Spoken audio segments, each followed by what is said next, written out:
Merci de nous rejoindre pour ce nouveau numéro de votre émission Un homme, un concept. Il est enfin là, le calendrier global des élections locales, municipales, provinciales, législatives et présidentielles.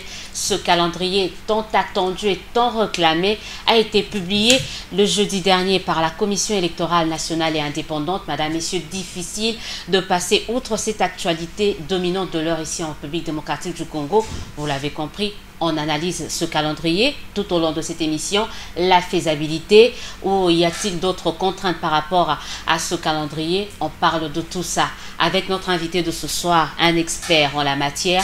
Madame, Messieurs, retrouvons ensemble Jérôme Bonso, président de la Linélite, et coordonnateur de l'AETA. Bonsoir et merci d'être avec nous. Bonsoir madame, bonsoir à tous les téléspectateurs. Je sais que c'est une figure bien connue dans la sphère électorale, voire même médiatique, mais cela ne nous empêche pas de parler un peu de vos deux structures. La Linélite, c'est quoi d'abord la Linélite? La Linélite, comme le sigle l'indique, c'est Ligue nationale pour les élections libres et transparentes. C'est une organisation non gouvernementale créée en République du Congo, dotée de la personnalité juridique, qui a pour mission la promotion de la culture démocratique, la bonne gouvernance et la promotion des droits humains. Et c'est la Linélite qui a été créée, elle avait à quelques jours du déclenchement du processus de démocratisation par le feu président Mobutu. Et c'était une demande sociale, parce qu'il y avait une nécessité d'encadrer la population. Comment faire un choix? Faire un choix, c'est tout un exercice. C'est comme tout citoyen qui veut se doter d'un appareil et il doit faire un choix. Et ce choix doit être donné par un technicien qui veut lui dire de tels choix, ça peut vous profiter. Et c'est ça aussi la nécessité de créer la Linélite pour encadrer la population congolaise. Très rapidement, on parle de l'AETA, c'est dans la même suite que la Linélite apparemment. L'AETA est né d'un souci de coordonner les synergies des organisations congolaises qui travaillent sur la thématique éducation civique et électorale. Et c'est là que nous avons voulu nous regrouper. Parce que le monde actuel, le monde vit de grands ensembles. L'Inélite, c'est une structure d'envergure nationale, mais l'Inélite n'est pas un grand ensemble. Il doit aussi s'inscrire dans la dynamique de grands ensembles. C'est pourquoi nous avons répertorié les organisations congolaises qui sont à Kinshasa et celles de province. Nous avons créé une synergie d'interaction en matière d'éducation civique et électorale. C'est de là où AETA s'est spécialisé dans la production des analyses techniques. Nous avons produit l'analyse technique de la loi électorale qui vient d'être promulguée par le chef de l'État. Avant cela, nous avons toujours produit des analyses techniques sur les différentes stratégies ou bien feuilles de route de la Commission électorale nationale indépendante. Et toutes nos analyses techniques ont pour consommation le Parlement, l'Assemblée nationale, le Sénat, les acteurs politiques, les organisations, les partenaires techniques et financiers de la République démocratique du Congo. Et ça donne des lumières, des indications, parce que les élections, c'est une matière purement technique. Et nous, à État, nous avons cette noblesse de produire ces analyses techniques qui aident les uns et les autres. Alors, vous allez nous le prouver, hein. Maintenant, tout de suite, on se replonge sur ce calendrier. Je me rappelle, il y avait les politiques, mais il y avait également la Linélite, M. Bonso, qui demandait la publication du calendrier électoral global. Ça y est, il est enfin là. Première analyse technique par rapport à ce calendrier. Madame, tout d'abord, ça y est. Et ce n'est pas le premier. C'est le deuxième. Le deuxième était précédé par ce qu'on appelle le calendrier électoral partiel, qui était publié en date du 26 mai 2014 par le bureau de la Commission électorale nationale indépendante. Et nous avons fait une analyse technique sur ce calendrier qui était partiel. Nous avons dit non, il faut s'inscrire dans une dynamique globale. Parce que la projection, l'horizon 2016 annonce un grand événement qui est un événement national et un événement qui a une exigence constitutionnelle. Parce qu'en se limitant sur les locales avec le calendrier partiel, on ne voit pas comment on va s'en sortir. Mais ce calendrier partiel qui a été publié était le produit de la feuille de route que la CENI avait présentée en date du 30 janvier 2014 à la représentation nationale. Et dans sa feuille de route, la CENI avait avait formulé des exigences pour une feuille de route que la CENI a qualifiée de cahier de charges des autres institutions. Pour organiser les élections à bonne date, La CENI a présenté. Quand il a présenté sa feuille de route, il y avait des implications financières. La CENI avait présenté les premières estimations budgétaires pour tous les cycles. Donc, 2014, la CENI avait demandé 323 125 000, ainsi de suite. Deuxième cycle, 2015, avait demandé un budget de 149 461 000. Troisième cycle, 277 626 000. En tout, 150 212 788 pour couvrir le cycle à ce temps. Quand il a présenté sa feuille de route. Cet argent, c'était pour, pour la rémunération du personnel, pour le fonctionnement des CENI, pour des opérations électorales et pour investissement. Mais quand l'Assemblée nationale a reçu la feuille de route, il devait se prononcer. Mais l'Assemblée nationale ne s'est pas prononcée pour donner à la CENI l'option d'organiser l'élection locale. Et il y avait une question, madame, qui était très importante. L'organisation de l'élection de députation provinciale au suffrage universel indirect.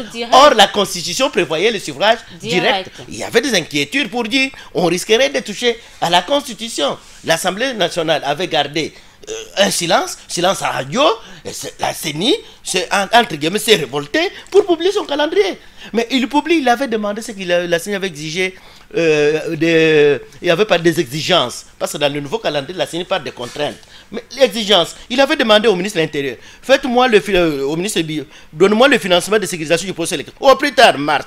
Donne-moi liste officielle de limitation de groupement. Au plus tard, février. Il a demandé l'argent à tout le monde. Et personne n'a répondu favorablement à ces exigences de la feuille de route de la CENI. Il a demandé aussi les lois, en fait. Il a demandé aussi les textes de loi au plus tard. Il a demandé aussi l'argent. Il avait demandé 169, il avait demandé au départ 323 125 301.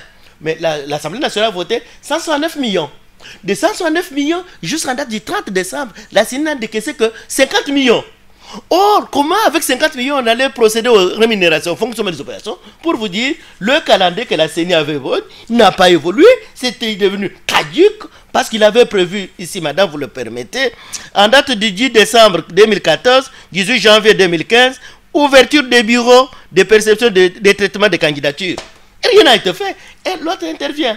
Donc, c'est pour vous dire, la CENI, les exigences exigées lors du calendrier partiel, les partis prenants, c'est-à-dire le gouvernement et le Parlement, n'ont pas joué leur partition. Maintenant, là, il y a un calendrier global. Vous avez demandé, exigé, d'ailleurs, c'est un préalable pour certains. Maintenant qu'il est là, techniquement parlant, M. Jérôme Bosso, qu'est-ce que vous reprochez à ce calendrier? On ne reproche rien à ce calendrier, parce que le calendrier, c'est un outil de gestion, de planification des opérations électorales. C'est une boussole. On ne peut pas entrer dans l'avion sans boussole.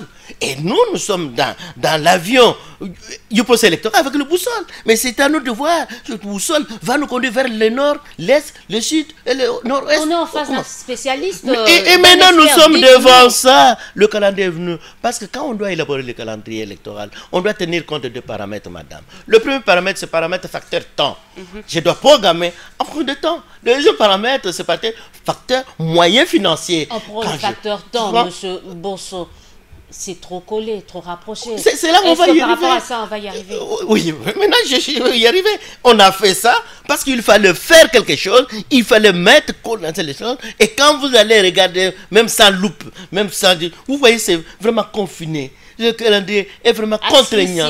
Et contraignant. Et quand on est contraignant, on risque d'être flottant. C'est ça le calendrier électoral. Parce que ici, quand on a présenté, j'étais dans la salle, j'étais d'accord, je me frottais les mains, le calendrier.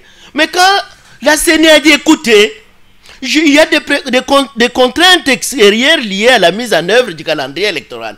Combien de contraintes? Dans le partiel, la CENI a parlé d'exigences pour l'organisation des élections à bonne date. Ici, dans le global, la CENI quitte exigences, mais non pas des contraintes extérieures, qui ne sont pas des contraintes internes à la CENI, liées à la mise en œuvre. Les contraintes au nombre de 23. Et ici, dans la feuille de route, il y avait combien de contraintes? 14. Mais de 14, qu'est-ce qu'on avait fait? Il n'y avait qu'une seule exigence qui était exécutée partiellement. 169 millions, on a donné 50 millions. Donc, un tiers qui a été exécuté. L'autre exigence, 0. On a l'année 2014 a été clôturée. Et ici, nous nous trouvons devant 23 exigences.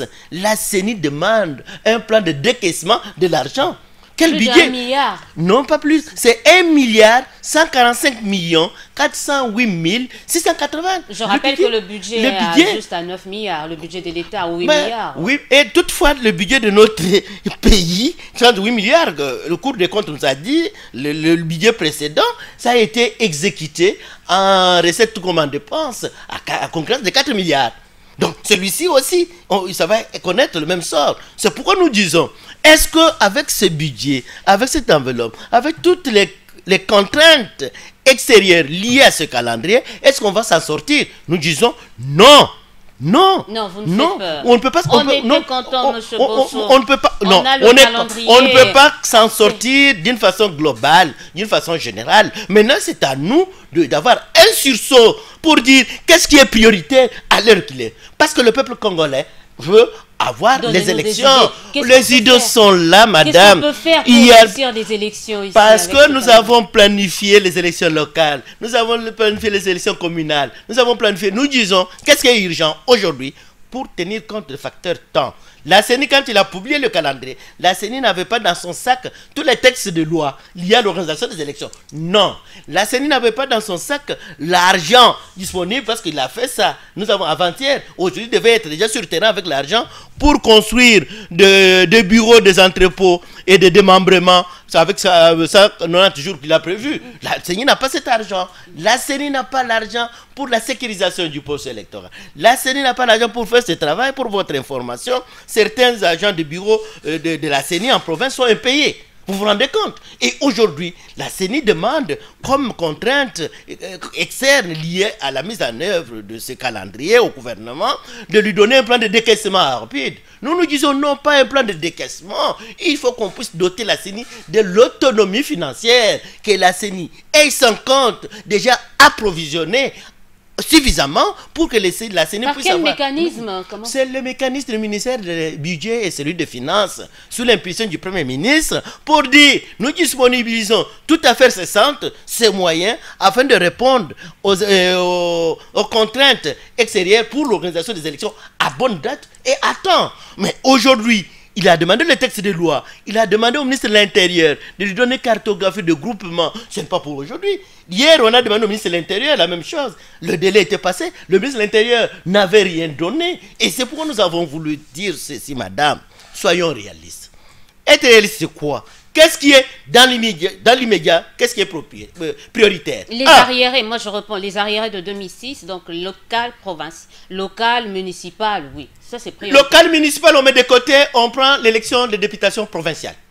Ok, on met ça. Au suffrage universel direct, je suis d'accord, la CENI a compris le message et tout le monde a compris cela.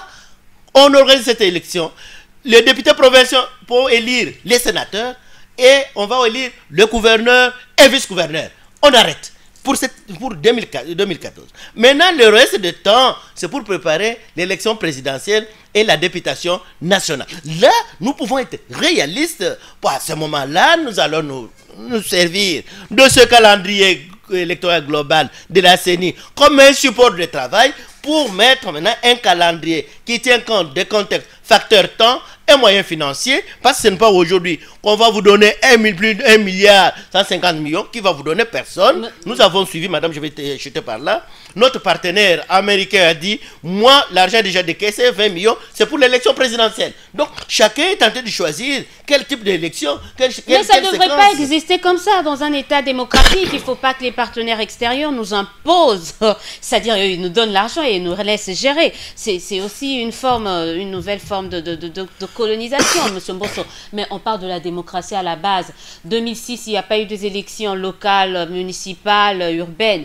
2011, pareil. Et aujourd'hui encore, 2016, vous voulez qu'on puisse repousser encore des élections, s'il vous plaît? Nous ne voulons pas. C'est le contexte, madame. Vous ne pouvez pas dire aujourd'hui, chez vous à la maison, que je ne veux pas manger aujourd'hui un bon repas avec la viande. Je ne veux pas. Parce que vous n'avez pas tenu compte qu'il y aurait des laissages. vous n'avez pas tenu compte d'acheter des braises qui auraient des laissages, vous n'avez pas tenu compte que le marché ici, il n'y aura pas d'huile ainsi de suite, parce que vous avez déjà envoyé les invitations, on va manger. Et ce jour-là, le courant est parti. Il n'y avait pas l'argent pour acheter des braises. Et qu'est-ce que, malgré votre bonne volonté, mais avec un esprit réaliste, vous dites, écoutez, je vais me débrouiller pour ne pas décevoir tous mes invités. C'est la même chose pour les élections. Que faire? Nous voulons, avant d'y arriver, madame, les étrangers ne nous imposent pas, madame.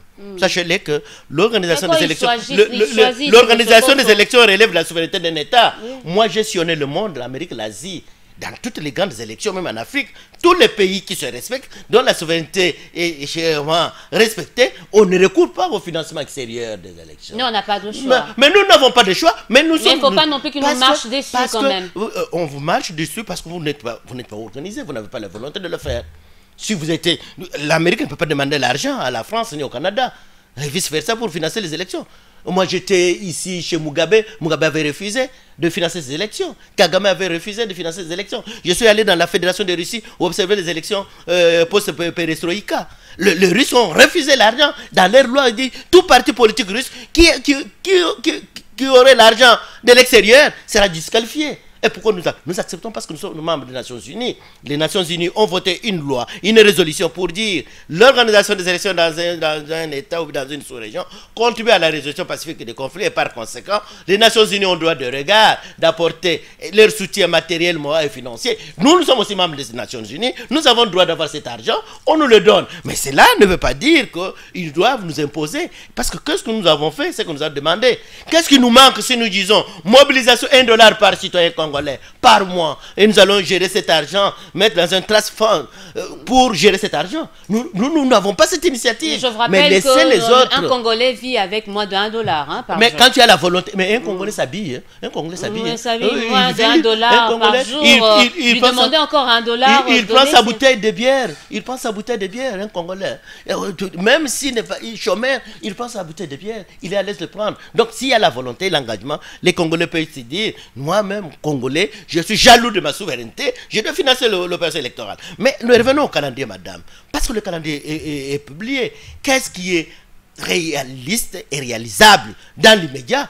Nous venons de dire, chers amis politiques, parce que la CENI, c'est une cuisinière. La CENI dépend de l'option politique qui doit être levée. Cette option doit être levée sur base d'un consensus électoral où on doit se mettre d'accord pour dire, voyons les choses. Nous sommes tous sur le pays, mettons, qu'est-ce qu'il faut faire? Ok, on se met d'accord, CENI. Mais maintenant, d'autres histoires locales et autres de côté, prépare la députation nationale, prépare l'élection sénatoriale, on prépare l'élection de gouverneurs et vice-gouverneurs, et à ce moment-là, on met fin à la crise de légitimité à ce niveau-là, parce que nous avons des équilibres au niveau du Parlement. L'Assemblée nationale qui a été récemment élue, un Sénat qui est hors mandat, et vous voyez un déséquilibre, et ça pose de sérieux problèmes. Je vous propose quelque chose, on commence par les provinces, les municipales, locales, urbaines, ça prend le temps qu'il faut. Et si, quitte à faire les élections législatives et présidentielles un peu plus tard, on peut dépasser quand même. Il ne peut pas avoir un glissement là. Est-ce qu'on ne peut pas aller même en 2007? Comme ça, au moins, on a les élections 2017. Comme ça, on a au moins les élections locales, urbaines. Il n'y a pas plus d'élections prioritaires les unes des autres. Pourquoi, madame, nous courons derrière? Pourquoi on doit courir? Nous courons parce qu'il y a une exigence. Il y a un peu de démocratie sur nos têtes. Mais les élections locales sont aussi une exigence. Non, les élections locales n'est pas une exigence constitutionnelle. Tandis que l'élection présidentielle, article 73, qui dit l'élection du président de la République est organisée 90 jours avant fin mandat. Une exigence constitutionnelle. Madame, si on ne tient pas compte de cette exigence constitutionnelle pour organiser l'élection présidentielle à cette date, nous allons plonger le pays dans le chaos, madame. Donc, on ne joue pas avec la Constitution. Non, on ne joue pas avec la Constitution qui est une loi fondamentale. Les locales ne sont pas prévues dans la Constitution pour dire on doit... Pourquoi en 2006 nous n'avons pas organisé le local? Moi, j'étais à Sun City comme expert au dialogue intercongolais. L'option politique qui était dans l'accord politique global et inclusif de Sun City, il était dit, clairement dit et écrit, on doit commencer par les élections locales jusqu'au sommet. Et quand nous sommes rentrés à Kinshasa, on a renversé la pyramide, madame. C'est ma mauvaise foi des acteurs politiques. Quand on a renversé la pyramide électorale, on a dit que c'était en 2011.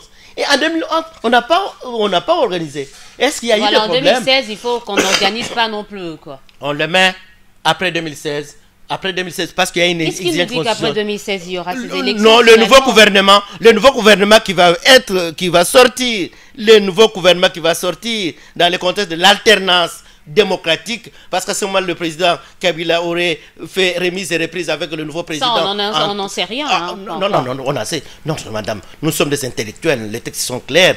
Quand le mandat du président de la République prend fin le 19 décembre 2016, et le calendrier même a dit, le calendrier global a prévu même la date de prestation de serment. Le 22. Oui, voilà, prestation de serment. Donc ce n'est plus un tabou pour dire non. C'est déjà dit, le 27 il y aura prestation de serment. Nous serons le premier pays où le président de la République sortant fait remise et reprise avec le président entrant. Pour votre information, madame, depuis l'accession de notre pays à l'indépendance, on n'a jamais assisté à la culture de l'alternance. Les Belges n'ont pas fait remise et reprise avec Kassavoubou. Kassavoubou n'a pas fait remise et reprise avec Kabila. Avec Mobutu. Mobutu n'a pas fait remise et reprise avec Kabila. Kabila Mouzé n'a pas fait remise et reprise avec Joseph Kabila. Et aujourd'hui, l'histoire nous donne raison de voir Joseph Kabila faire remise à date du 27 décembre, faire remise et reprise avec le président entrant. Et nous allons donner une leçon aux autres pays africains. Voilà, le Congo a une valeur, a donné maintenant une leçon de l'alternance démocratique et pacifique. On comprend qu'il y a une fixation par rapport à ça, mais moi j'ai encore une autre proposition. Si on veut réussir des élections peut-être apaisées, peut-être en dehors de temps, on peut aller au dialogue. Est-ce qu'on ne peut pas dialoguer pour trouver un compromis? Comme ça, on pourra les uns et les autres, parce qu'il en va de l'intérêt qu'il faut à tout prix organiser les élections comme c'est prévu, de peur d'avoir des mauvaises élections. Madame, vous avez parfaitement raison. C'est le cheval de bataille de la Linélite. C'est le cheval de bataille de l'agir pour des élections transparentes et apaisées à État. Nous avons dit, ce calendrier qui est produit, Gandhi Global de la CENI, ce n'est pas tellement, n'est pas été le produit d'un consensus politique. Ça, c'était un produit d'une structure technique à qui on a confié la mission. Parce que nous avons constaté, il y a autant de décalage dans ce calendrier. Ensemble, nous avons dit, techniquement, ce n'est pas possible d'organiser toutes les opérations électorales et toutes les échéances électorales prévues dans ce calendrier. On va maintenant sélectionner ce qui est faisable. C'est là, à ce moment-là, va se faire dans quel cadre? C'est dans le cadre du dialogue. C'est du dialogue né le consensus. C'est du consensus naîtra la confiance de la population congolaise dans le processus électoral. Vous avez raison, madame, parce que même le cadre du dialogue est déjà défini par la résolution 2098 du Conseil de sécurité des Nations Unies, dans son article 14. Point B, on demande aux représentants du Conseil de sécurité des Nations Unies, ici aux représentants du secrétaire général des Nations Unies, ici, c'est-à-dire M. Martin Kobler, d'offrir de bons offices à la classe politique congolaise pour un dialogue politique inclusif, pour la réconciliation, pour la démocratisation et pour l'organisation d'élections provinciales et locales apaisées dans de bonnes conditions. Donc ici, ça, ce dialogue-là, madame, nous allons encore nous cogner. Et n'en déplaise à ceux qui veulent éviter, c'est comme un crocodile qui fuit l'eau de pluie, il va se cacher dans un fleuve en oubliant que tout, et la pluie, et le fleuve c'est la même eau. Ici, on veut escamoter le dialogue politique ou bien électoral, parce que on a bourré dans les têtes des Congolais quand il y a des dialogues, c'est pour partager le pouvoir. Non, le dialogue a un thème électoral pour débattre sur la question électorale et en définir le contour, et à ce moment-là, on va faire un processus électoral apaisé. Et il faut parler également, peut-être ce dialogue-là, c'est vraiment un impératif, il faut qu'il y ait peut-être dialogue pour un processus réussi. Une exigence. Après l'échec incontournable de 2011, dialogue. En 2011, on a vu ce qui s'était passé quand même. Maintenant là, c'est vraiment ridicule, madame. Vous avez dit 2011. Je sais de quoi je parle. Madame, toute ma vie de l'inélite, j'ai grandi, j'ai vieilli dans le monde des élections à travers le monde. Vous savez, quand on organise des élections dans ce pays, le souci, ce n'est pas d'avoir mal organisé, mais avoir le souci comment améliorer les prochaines élections. Nous avons organisé les élections de 2006. Nous avons connu des ratés, parce que 2006, il n'y a pas ce qu'on appelle le respect de la courtoisie électorale. Jean-Pierre Mbemba n'a pas présenté les félicitations au président Kabila en 2006. Jean-Pierre Mbemba a dit « j'accepte l'inacceptable ». On a fait passer là parce qu'il y avait un consensus politique solide de Sun City. On est passé. En 2011, il n'y a pas eu courtoisie électorale comme au Sénégal. Mais qui la faute? Il y a eu deux présidents, deux candidats qui ont prêté serment. Madame, quelle image nous donnons? fraude à ciel ouvert, le bulletin de vote sécurisé qui venait de l'Afrique du Sud, ça s'est trouvé dans des cartons de mes acteurs politiques. Précoché, on a mis dans des urnes. Madame, quelle humiliation. Est-ce que nous devons continuer à donner cette image négative, ces clichés négatifs à l'opinion nationale et internationale? Non, nous disons, parce que, madame, nous avons l'espoir. Vous savez que les élections 2016 vont se dérouler dans un environnement vraiment des Congolais. Parce que ce seraient les élections des Congolais pour des Congolais. Allusion faite, madame. 2011, vous savez, non, en 2011, il n'y avait pas un déclic. Il faut tenir compte du contexte. Le contexte, c'est quoi? Nous avons connu des dates de 19, 20 et 21 janvier qui ont fait renaître l'opinion nationale. Gestionne le monde dans tout pays. Non. Il faut pas. Des fois aussi, madame, s'il vous plaît, vous êtes une chaîne qu'on respecte. Il ne faut pas insulter toute une population manipulée. Non. S'il y a des rappels, des voyous, ok. Mais la population, il ne faut pas utiliser la population comme manipulée. Ça, c'est un langage d'un homme politique en cours d'argument. Quand un peuple se met debout pour revendiquer ses droits, droit à la vie, droit à la manifestation, droit au respect de la loi fondamentale, la Constitution, ce n'est pas une manipulation. Parce qu'utiliser ce langage, c'est vouloir insulter un peuple. Mais si nous disons, on condamne un pilleur, c'est un bandit. L'État doit s'occuper d'un bandit. Mais un citoyen, vous voulez dire que tous ceux qui étaient sortis le 19, le 20 et le 21 étaient des bandits, étaient des pilleurs? Non, parce qu'il exprime l'opinion. Et c'est ça que dans des pays de démocratie, de vieille démocratie naissante, on tient compte, quand on peut poser un acte, on tient compte que pense l'opinion. Madame, je vous dis, gestionnez le capital occidental. Dans des réunions avec des différents ministres, chez vous, Jérôme, on nous a toujours dit, votre peuple congolais ne peut pas résister après 48 heures, il vit du jour au jour. Mais aujourd'hui, ça a donné que le peuple est resté pendant plus de 6 jours, il voulait continuer pour revendiquer ses droits. Et aujourd'hui, on a réhabilité l'opinion nationale. Là peut jouer à madame, je vous dis que demain, les élections de 2016, il n'y aura plus un groupe d'intérêt ou des individus qui vont prendre la CENI pour faire la CENI, un groupe d'intérêt. Non, l'opposition, ni majorité, ni société civile, ni partenaire. Maintenant, on respecte l'opinion. Que pense l'opinion? Parce que cette fois-ci, personne ne va venir, je publie les résultats en fonction, madame, elle est passée. Non, madame, ça ne va plus passer. Et c'est pour vous dire que nous avons eu notre libération à travers les 3 jours glorieuses, 19, 20, 21. Même tout le monde. Je crois entendre un opposant. Là, vous commencez à me faire. Non, pas. Je fais une analyse technique, ma chère. L'opposant pouvait me faire porter. Je suis congolais, je suis révolté par le fait qu'on nous insultait, que nous n'avons pas une opinion. Un monde au 21e siècle, tout un peuple qui n'a pas une opinion, c'est une injure. Et je me réjouis. Aujourd'hui, les amis, les étrangers disent, oui, le peuple congolais maintenant a une opinion. Elle n'est pas si naïve que ça. Vous revenez maintenant. Et quand je dis que je suis fier que notre population a aussi une opinion qui est respectée par les autres, madame, ça me fait une fierté. Donc, ce n'est pas pour dire, non, ce sont des gens manipulés. Ça, c'est une injure. Donc, nous disons que le contexte de demain, de 2016, c'est un contexte radieux. Donc, radieux parce que personne ne va prendre la CENI en otage pour dicter sa loi. La CENI va être groupe d'intérêt pour l'opinion, pour la population congolaise et non pour les individus politiques. Est-ce que ce n'est pas un contexte qui va encore être marqué par la violation de la Constitution? Là, je donne un exemple. Toujours parmi les contraintes, c'est vrai, il y a des contraintes d'ordre temporelle, financière. Maintenant, là, il y a constitutionnel, notamment avec l'élection de nos amis de la diaspora, nos frères et sœurs de la diaspora. Il y a le découpage. Est-ce qu'on va y arriver? Comment on va faire? Comment procéder? Si la volonté est là, on va y arriver. Impérativement, le ministre de l'Intérieur et le gens de la scène doivent s'y mettre à l'œuvre pour que ce découpage se déroule à temps réel.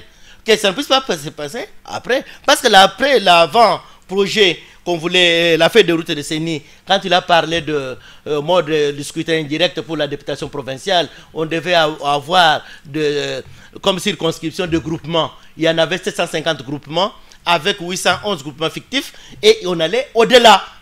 On allait au-delà des circonscriptions. Mais avec la nouvelle loi électorale, on a réduit maintenant. On a mis le groupement de côté, on a pris maintenant les chefferies. Nous sommes arrivés à 1300 chefferies. Quand nous allons ajouter les villes et les entités territoriales décentralisées, nous arriverons à plus de 3000 ou 4000 circonscriptions électorales. Madame, nous nous posons la question d'ordre technique. Quand nous avons organisé l'élection de 2011, il y avait 169 circonscriptions électorales sur l'ensemble du territoire national. mais il y a eu un chaos électoral à l'africaine. Vous avez couvert, vous avez vu. Mais ici, nous parlons de ça en termes des élections locales, madame. C'est pourquoi nous disons... Donc il ne faut pas qu'on prenne ça en compte pour les élections législatives, on ne pourra pas. Vous avez raison, madame. Vous avez raison. Parce que si on met ça, c'est un panier agréable. Si on dit aujourd'hui on commence élection locale, c'est comme si on sait quand ça commence, on ne sait pas quand ça se termine. La CENI nous a dit on va faire l'enrôlement des électeurs sur base du nombre d'enrôlés, qu'on va procéder au découpage de circonscriptions électorales. Donc on oublie carrément le découpage territorial. Non, c'est mis de côté, madame, nous, parce que nous ça devons... va être mis en pratique prochainement. Le nouveau gouvernement qui va venir, il va continuer avec le recensement avec ONIP pour savoir combien sommes-nous. C'est depuis 1984, nous ne nous connaissons pas, mais nous faisons des élections sur base des estimations. Quand on fait une base d'estimation, on n'est pas sûr. Non, on ne doit pas continuer comme ça quand même. Non, nous sommes dans un monde civilisé au XXIe siècle. On ne doit pas continuer comme ça à faire des élections sans recensement. Oui, c'est parce que c'est qu'on nous minimisait, parce que vous ne voulez pas que je parle de ça, qui nous minimisait, les Congolais n'ont pas une opinion. Et aujourd'hui, on commence à nous respecter, nous avons une opinion. Jérôme Bonso, merci d'avoir été de nôtre ce soir. Je crois qu'il y a tellement de choses à dire, mais on va continuer à parler de ce calendrier électoral, mais également de sa mise en application et de la faisabilité sur le terrain de ce calendrier que tout le monde attendait et qui est maintenant là. Un mot de la fin aux téléspectateurs et à ces Congolais-là. Nous demandons aux parties prenantes, au gouvernement, à la présidence, parce que la CENI, la feuille de route de la CENI, qui n'a pas de contraintes externes liées à la mise en œuvre, la CENI s'est adressée à la présidence de la République, au gouvernement, au Parlement, Assemblée nationale et Sénat, de travailler sur mode d'urgence dans la production des outils et des moyens que la CENI a besoin. Le gouvernement doit faire de sorte que la CENI puisse être dotée d'une autonomie financière, que la CENI ne puisse pas être en l'errance à la recherche de moyens financiers comme l'a fait en 2014 sur 169 où vous lui avez décaissé 50 millions. C'était qui est vraiment insignifiant. Ça a mis CENI dans l'impossibilité de faire le travail. Nous invitons aussi la société civile que nous sommes de nous investir dans l'éducation civique et électorale dans la population, dans la vulgarisation des textes de loi, dans la vulgarisation de cette loi qui vient de sortir, loi électorale, pour que la population puisse s'en approprier. La grandeur, la réussite de tout procès électoral, c'est dépend de l'appropriation de la population. Quand la population s'approprie de ce processus électoral, et nous avons arrivé au résultat espéré. D'où nous voulons les élections de 2016, élections présidentielles, députation nationale, que ça puisse être apaisé. Apaisé pour l'intérêt de tout un peuple, apaisé pour l'intérêt de la nation et apaisé pour une référence sur le plan continental et pourquoi pas international. Voilà, c'est par ce message d'apaisement qu'on termine, qu'on se quitte dans le cadre de cette émission. Nous avons reçu pour vous Jérôme Bonso, président de la LINELIT et coordonnateur de l'AETA. Nous avons parlé du calendrier électoral publié le jeudi dernier par la Commission électorale nationale, la faisabilité. Nous avons tout passé en revue. On se dit au revoir, surtout en renoue avec notre interactivité. Écrivez-nous par le SMS au travers du numéro affiché en bas de l'écran. Rejoignez-nous également, écrivez-nous par le biais de notre adresse email, toujours en bas de notre écran. Et on sera toujours là pour vous. En attendant, on vous souhaite de passer une excellente suite de programmes en compagnie de la télévision haute définition. Au revoir et à dimanche prochain.